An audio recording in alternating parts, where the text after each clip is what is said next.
নমস্কার বন্ধুরা, পৃথিবীতে জন্মগ্রহণ করা সমস্ত জীবের ক্ষেত্রে একটি কঠিন সত্য হলো এই যে একদিন না একদিন তাদেরকে মৃত্যুবরণ করতেই হবে।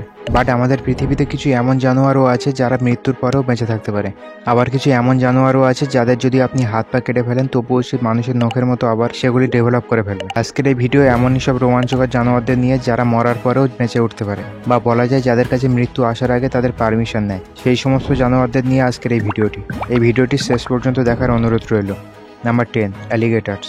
বন্ধুরা, আপনাদের কি মনে হয় যখন ঠান্ডার সময় বিভিন্ন লেক বা জলাশয়ের জল বরফে পরিণত হয়ে যায় তখন সেখানে থাকা এইসব কুমিরের দল কোথায় যায়? যদি আপনি না জেনে থাকেন তাহলে একবার এই ভিডিওটি দেখুন। এই ভিডিওটি নর্থ কোরিয়ার একটি পার্কে রেকর্ড করা হয়েছে। এই ভিডিওতে আপনি ক্রোকোডাইলের একটি অভিনব সার্ভাইভাল টেকনিক দেখতে চলেছেন। এই পার্কে টোটাল 12টি ক্রোকোডাইল আছে, যেগুলি আলাদা আলাদা জায়গা থেকে রেস্কিউ করে এখানে এনে রাখা হয়েছিল, আর এখন এগুলি বরফের মধ্যে হাইবারনেট করছে। আসলে যখন ঠান্ডার সময় জলাশয়ের সমস্ত জল বরফে পরিণত হয় তখন সমস্ত অ্যালিগেটরস নিজের নাকটিকে বাইরে বার করে এই পজিশনে জমে যায়, আর এর এই বিহেভিয়ার কিছুটা হাইবারনেশনের মতোই হয়ে থাকে।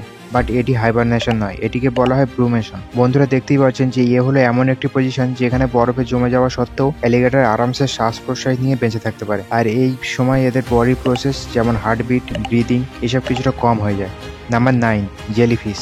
সমুদ্রে পাওয়া কিছু প্রজাতির জেলিফিশের খুব বেশি বড় হওয়ার চান্স মেলে না, যার কারণে এরা খুব তাড়াতাড়ি মারা যায়। কিন্তু টুরিটপসিস ড্রোন হলো একটি আশ্চর্য প্রজাতির জেলিফিশ। একে ইমমর্টাল জেলিফিশও বলা হয়। এই জেলিফিশ যা করতে পারে তা অন্য কোনো প্রজাতির জেলিফিশ করতে পারে না। আসলে এরা এদের লাইফ সাইকেলকে কিছুটা রিভার্স মোডে চালাতে পারে। I know you can not understand, let me explain. Actually যেমন মানুষের জন্ম হয় ছোট বাচ্চা অবস্থায়, আর আস্তে আস্তে যত দিন যায় বয়স বাড়ে তত ধীরে ধীরে সে বৃদ্ধ হতে শুরু করে, ঠিক সেরকমই জেলিফিশের জন্ম ডিম রূপেই হয়, আর 4 থেকে 5টি স্টেপ পার করে এরা ফুললি গ্রোন স্টেজে পৌঁছে যায়। আবার যখন এই স্টেজে খাবারের ঘাটতি হয় বা এদের শরীরে ড্যামেজ হতে শুরু করে তখন এরা নিজেকে কিছু স্টেপ পিছিয়ে আনে, আর আবার এরা ইয়াং হয়ে যায়, আর এইভাবে এরা বেশ কয়েক বছর বেঁচে থাকতে পারে। Number 8, cockroach. আমরা সকলেই এটা শুনে থাকি যে তেলাপোকা হলো অবিনশ্বর, মানে নিউক্লিয়ার বোমের থেকেও বাঁচতে পারে। এছাড়া কিছু সায়েন্টিস্টদের মধ্যে জানা যায় যে তেলাপোকার মাথা কেটে দিলেও এরা বেশ কয়েকদিন বিনা মাথায় বেঁচে থাকতে পারে, কারণ এদের শরীরে রক্ত থাকে না, সেই কারণে এদের বডিতে অক্সিজেনের সার্কুলেশন খুব বেশি হয় না। এদের ব্রেন শুধুমাত্র এদের চোখ আর অ্যান্টেনাতে আসা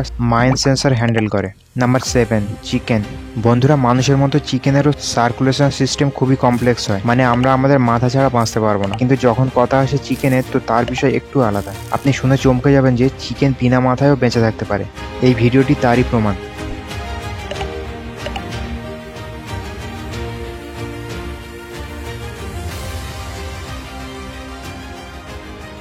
বিনা মাথার এই মুরগিটির শরীরের মধ্যে হার্টবিট সহ সমস্ত অর্গান কাজ করতে থাকে। আসলে পাখিদের কাছে একটি সেকেন্ডারি অর্গান থাকে যেটি ওদের ব্যালেন্স করতে সাহায্য করে, যার মানে হলো মুরগি ঘুরতে পারে বিনা কোনো চিন্তা করে।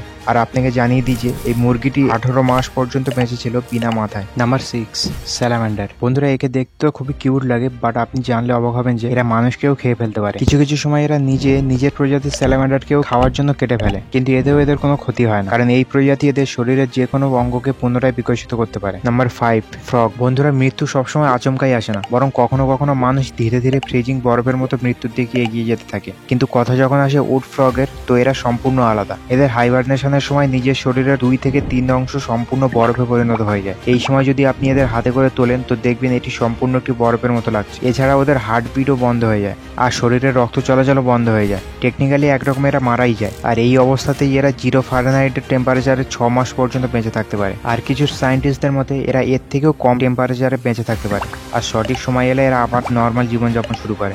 নাম্বার 4, প্ল্যানারিন। নর্মালি এটি হলো একটি জলজ জীব, কিন্তু এর কিছু প্রজাতি এমনও আছে যাদের কিছু নরম জায়গায় পাওয়া যায়। আর এদের বিষয়ে আশ্চর্যজনক তথ্য হলো এই যে যদি আপনি এদেরকে কেটে 3-4টি ছোট ছোট টুকরো করে ফেলেন তবুও এরা মারা যাবে না, বরং যতগুলি টুকরো করবেন ঠিক ততগুলো আলাদা আলাদা নতুন প্ল্যানারিন সৃষ্টি হবে। হ্যাঁ, ঠিকই ধরেছেন, এটি ঠিক রক্তবীজ রাক্ষসের মতোই। যদি আপনি একে মাঝখান থেকে কেটে 2 ভাগে ভাগ করে দেন তাহলে আলাদা আলাদা 2টি মাথা বেরিয়ে আসবে। Number 3, snake. বন্ধুরা, সাপকে দেখে সাধারণত লোক ভয়ে চিৎকার করে বা সেখান থেকে পালিয়ে যায়, আবার কেউ কেউ সাপকেই মেরে ফেলে। কিন্তু বন্ধুরা, এমন কিছু সাপও আছে আমাদের এই পৃথিবীতে যাদের মাথা কেটে ফেলা সত্ত্বেও সে বেঁচে থাকতে পারে, আর ঠিক ততটাই খতরনাক থাকে যতটা সে আগে থাকে।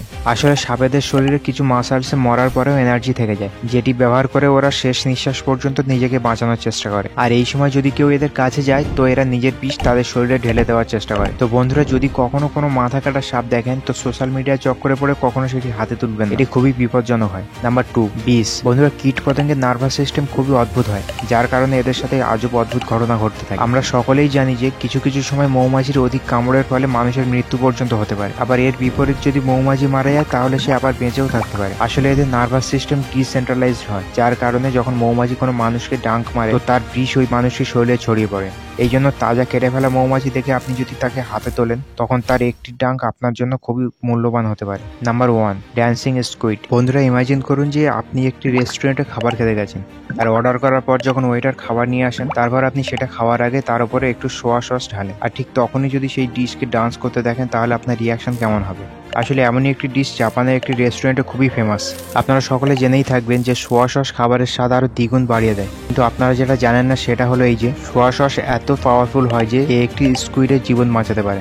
এই স্কুইড ডিশকে dancing squid rice bowl dish বলা হয়, আর জাপানিজদের ডোরি টাউন বলা হয়ে থাকে। আপনি জানলে অবাক হবেন যে এই কাটাল ফিশ কাটার পরেই মারা যায়, বাট যখনই এর উপর সোয়া সস ঢালা হয় তখনই এটি মুভ করতে থাকে। এটি মজার কথা নয়, এর পিছনে সায়েন্স আছে। আসলে একটি স্কুইড পুরোপুরি ইম্প্যাক্ট হয়। এদের কোনো ব্রেন থাকে না, কিন্তু মাসাল সেলস থাকে, যা সোয়া সসে থাকা সল্ট বা সোডিয়াম ক্লোরাইডের সাথে রিঅ্যাক্ট করে। মাসাল সেলস ইলেকট্রিক কমান্ড দেয় আর স্কুইড ডান্স করতে শুরু করে। তো বন্ধুরা, আজ এই পর্যন্তই। আপনি যদি কখনো এমন জীব দেখে থাকেন যা দেখতে তো মনে হয় মৃত বাট আসলে জীবন্ত, তাহলে কমেন্টে অবশ্যই জানাতে ভুলবেন না। চলুন দেখা হচ্ছে আবার কিছু নতুন ভিডিওতে। আপনার দামি সময় দেওয়ার জন্য অসংখ্য ধন্যবাদ।